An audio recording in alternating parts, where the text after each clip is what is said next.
Ассалаумағалейкум, құрметті тыңдаушылар. Бүгінгі темамыз медиа майданда хабар тарқату мәдениеті. Реже, хабар майданында этика һәм шахс түсінігі. Екінші, интернет виртуал һәм визуал әлемнің шахсқа тәсірі. Үшінші, визуал әлемнің ғалабалығы һәм тартымдылығы. Ғалаба хабар құралдары, ғалаба мәдениет, ойын күлкі һәм реклама. Ақлақ сөзі латын тілінен алынған. Ол латынша морес сөзінен алынған болып, ал грекшеде эзос пенен бірдей мәнін аңлатады. Әдеттегі Кикерон Аристотельден өрнек алып, онан моралис ақлақ һәм моралитас ақлақ сөздерін қарпестірді. Бұл сөз латынша этика һәм этика сөздерінің эквиваленттеріне айланды.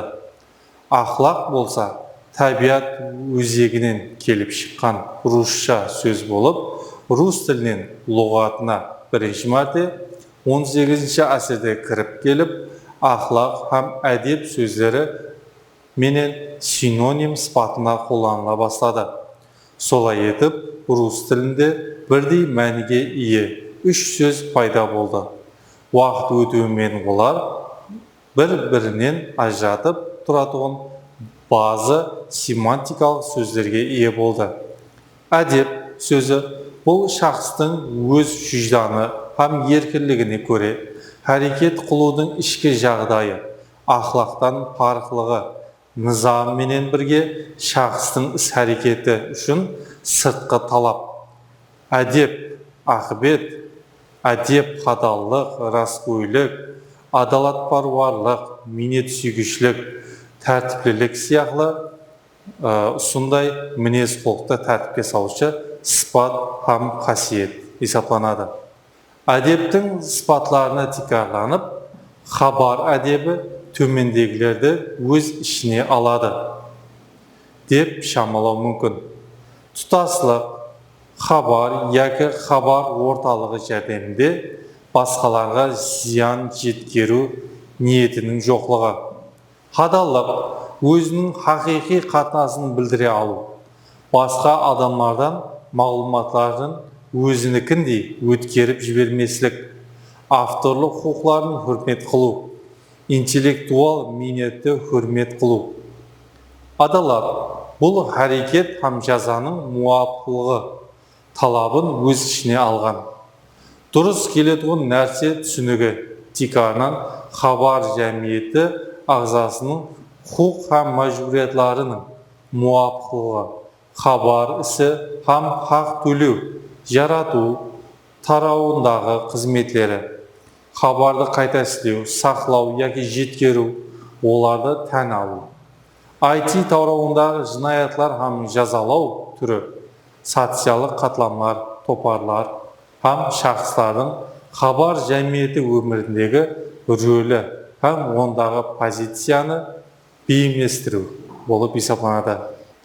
Кеңсі, интернеттің инсан өміріндегі орны барған сайын күшейіп бармақта. Тұрмыстың бір бөлегі виртуал макандар, социал тармақлар, мессенджерлер, веб-сайтлар, ойылларда болады. Тұрмыс мудамы рауажданып бармақта. Жаңа технологиялар һәм жетіскеліктер байланысты сезілерлі дәрежеде ақуайластырады һәм мағлұмат алу үшін көбірек имканиятлар жаратылады. Инсан өміріндегі виртуал һәм реал әлемдер қазір поляризация, тең салмақтылық, шылықтан ұзақласу, интернетке көп кірісу байқалмақта. Кімдір теңлікті табу һәм мақсатлерге ерішу, реклама қылу, бизнес яки достармен байланыс қылу, жаңа таныстар табу үшін интернеттен пайдалануды үйренді. Кімдір бұл тұрмыс ережелерін әмелге асыру құралы емес, бәлкі хақиқи тұрмыстың орнын басушы құралға айландырды. Интернеттің инсан өміріндегі орны мәлім бір шахсқа уақыт ресурстарын бөлістіру қабілетіне керекli нәрселерді әмелге асыруға байланысты. Виртуал хақиқаттың абзаллықлары үлкен көлемдегі мағлұматтардан пайдалану, виртуал кітапханалар, іліми мақалалар, исабатлар, оқу материалдары, тренинглар, әр қандай тема бойынша мағлұматты тез табуға мүмкін береді, жаңа білімдерді алуға жәрдем береді. Достар менен байланысу, жаңа танысларды іздеу. Жылдар өтіп, адамдар бір-бірінен интернеттен классластар, ұзақ ағайлар, балалықтағы достар табу таң қаларлы. Социалдық тармақтар һәм мессенджерлер дүнияның түрлі мүйіштерінде жайласқан адамдар менен байланыс қылу мүмкіндігін береді. Файлар, мағлұматлар алмасуы, электрон пошта, виртуал дисклердің барлығы мағлұматлар, хатларды жеткеруді әдеуір жеңілдестірді. Енді бірнеше минут ішінде сіз хатларды керекті файларды жіберуіңіз мүмкін. Заманауи дүния жоғары тезлікте істейді. Һәм өтміште пошта басқа мемлекеттерге айлар давамында саяхат қылған. Виртуал кинозал, кино ықыласпентлері қалеген фильмді табуы һәм жүктеп алуы, жаңа өнімдерменен танысуы, онлайн тамаша қылуы сенімсіз мағлұматтар базасы болып қалмақта. Кейінгісі виртуал мұхаббат. Жақында бұл ертек сияқлы еді. Енді барған сайын көбірек адамдар танысу сайтлары, яки социал тармақтар арқалы өз өмірлік жолдасын тауып атыр. Себебі кішіпейілдік, жұмыспен, тәмеленгерлік, жігітлеріміз, қыздарымыз һәм шетелдіктер менен көбірек байланыс қылуы мүмкіндігі бар.